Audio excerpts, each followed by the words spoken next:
True dominance is not loud. It is the steady contraction of possibility that happens whenever you enter a room. No trumpets, no raised voice, no theatrics, only the slow gravitational certainty that every orbit is shifting around you, whether anyone notices or not.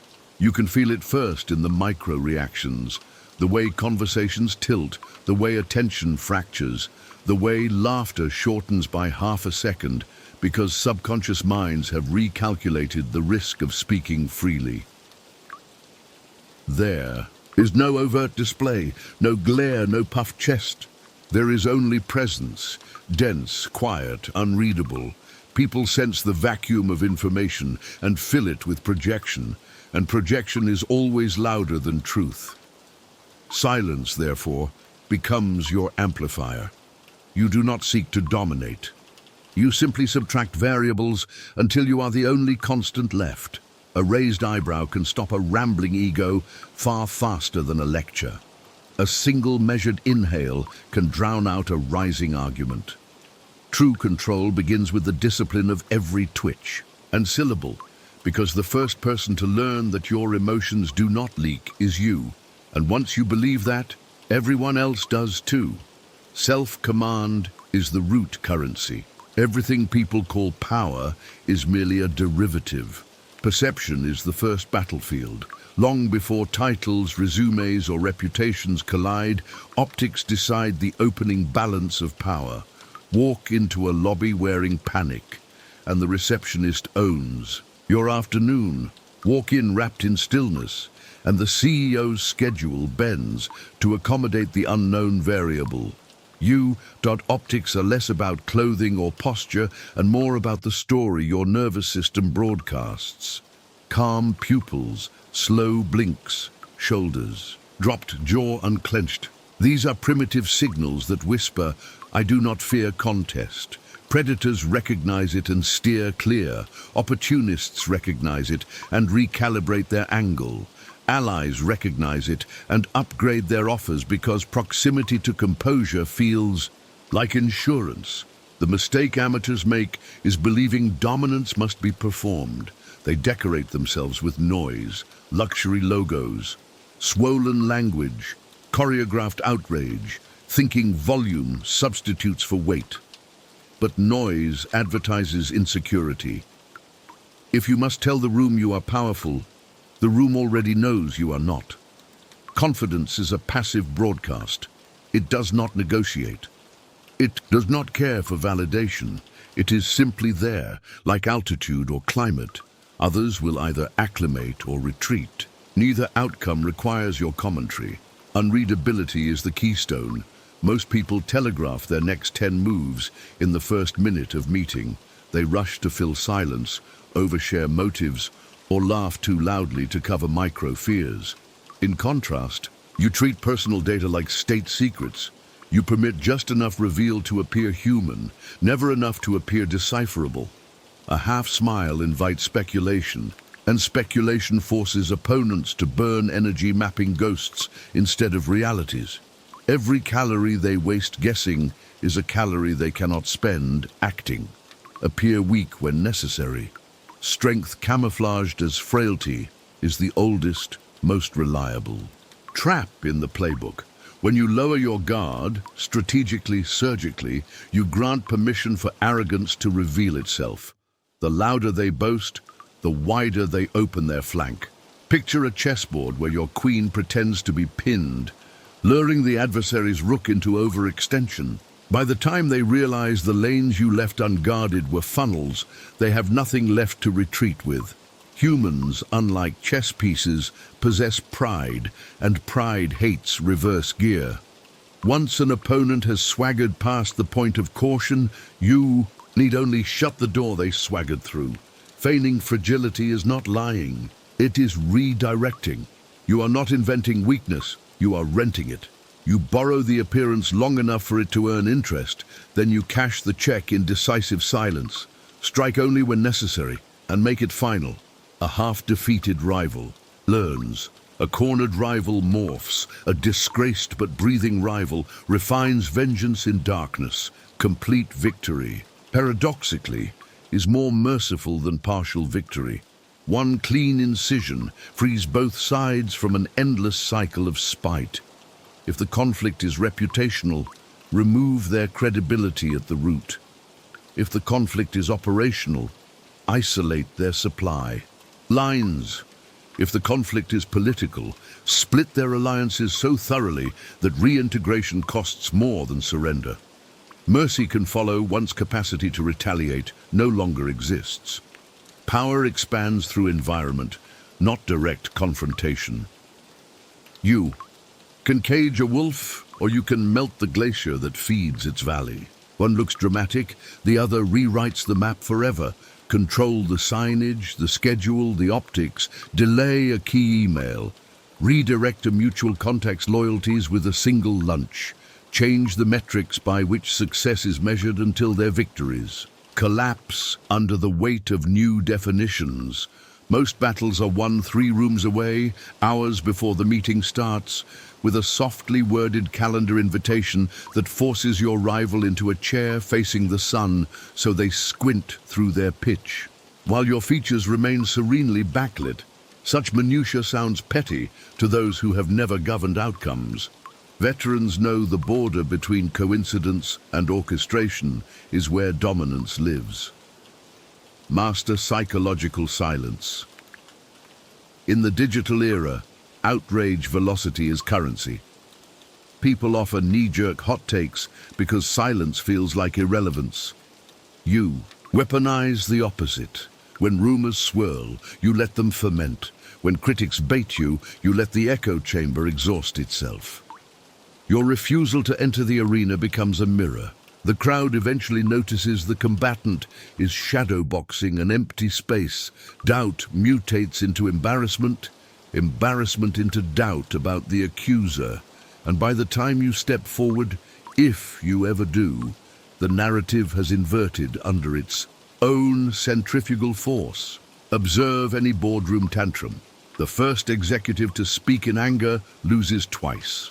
Once to the target of their anger, and once to the silent observers who catalog emotional leakage as weakness. Silence breeds uncertainty. Uncertainty triggers fear. Fear convinces people to self-police. You never raised a hand, never raised your pulse. You simply left a void and watched psychology finish your work. Remember, dominance is not cruelty. Cruelty is emotional indulgence. Dominance, when executed correctly, is sterile efficiency with minimal collateral damage. You neuter threats quickly, relocate resources quietly, stabilize your ecosystem rapidly. Any theatrics beyond that serve ego, not strategy. True power is allergic to wasted motion. High-level strategy begins in the mirror. You cannot outcalculate another mind while your own is leaking energy through impulse. The discipline that keeps your voice level at a provocation is the same discipline that keeps your spending, your diet, and your bedtime aligned with expansion. Each micro-choice is a vote for mastery or entropy. Casting enough votes in one direction rewires identity. Self-mastery flows outward. Colleagues unconsciously synchronize with the calmest nervous system in proximity. You become the metronome. Deadlines feel less lethal. Crises shrink because your reaction, or lack of one, implies solvability. People promote or partner with the presence that lowers cortisol, not the presence that raises volume. In time, your silence becomes shorthand for competence. If you are not worried, they assume the variables have been addressed. Whether or not this is always true is irrelevant. Belief shapes behavior, and behavior bends outcomes. Machiavellian thinking is often misunderstood as manipulation. In truth, it is heightened clarity about motives. Yours, theirs, everyone's. You do not hate your opponent, you map them. You do, not deceive for sport. You choose which truths accelerate agenda and which truths serve only voyeurism. You do not betray loyalty. You define loyalty in contract, not sentiment, and therefore no one feels ambushed when the stated parameters expire. This clarity feels merciless to those who live by accidental promises. But clarity is kindness. Ambiguity is cruelty, because it forces others to guess the cost of honesty. Practical application. Enter negotiations having decided beforehand what you will concede, what you will trade, and what you will never discuss. When they ask for the forbidden, you respond with gentle, non-judgmental silence. Most will fill the gap by sweetening other terms, worried they misgauged your priorities. You merely maintained the boundary you predicted would be challenged. Predictability in private is the engine of unreadability in public. Environment sculpting continues in every detail. Arrange your workflow so dependency flows toward you. The person who signs approvals controls momentum. Build redundancies so you are never trapped by a single supplier, mentor, or market. Diversify alliances across rival factions so conflict anywhere still funnels information toward you, like a spider. At the hub of a multi-directional web, you feel vibrations before threats materialize. You do not hustle from strand to strand. You wait until the trembling becomes pattern, then you harvest with one precise tug. Isolation is a tool, not a lifestyle. Total solitude breeds blind spots. Rotating advisory circles keep you exposed to external data without diluting your threshold for decision. You listen carefully, decide quickly, and explain rarely. Explanations are for teaching, and you are not here to teach every spectator the mechanics of gravity. You are here to exert it. Emotional economy underpins every move. Outrage, jealousy, romantic desperation, these are leaks in the vault. They broadcast your price. If you can be provoked, you can be purchased. If you can be flattered, you can be steered. Therefore, practice craving nothing that can be dangled. Recognition. Grant it to yourself in silence every midnight check-in. Companionship. Cultivate it, but select partners immune to leverage. Those who stay because they choose, not because they must. Reputation. Build it, then detach.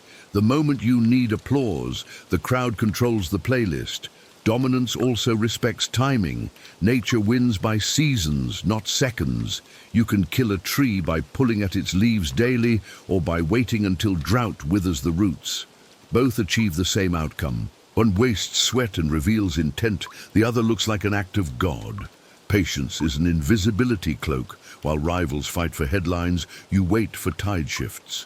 Tides erode foundations bit by bit, unseen until the day the castle tilts. When it tilts, you are already positioned on higher ground, offering rescue terms from a place of unimpeachable altruism. Public gestures matter, but only as signals to invisible observers. Compliment a subordinate in front of their peers, and you bank. Morale interest for months. Refuse to badmouth an adversary even when you could. Third parties note the restraint and wonder if siding against you might paint them reckless. Every impression to someone is data for future alignment. You do not orchestrate every opinion.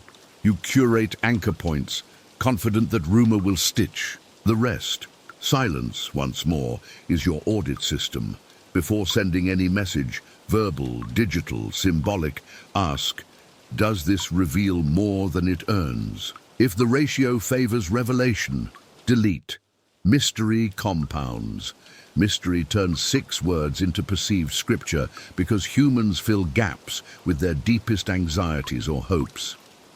Better they burden themselves with that labor than you expend yours clarifying. Yet, dominance without empathy calcifies. Cold perfection breeds rebellion in every soul that still feels warm. To maintain control, grant small dignities freely. Return phone calls promptly. Remember names.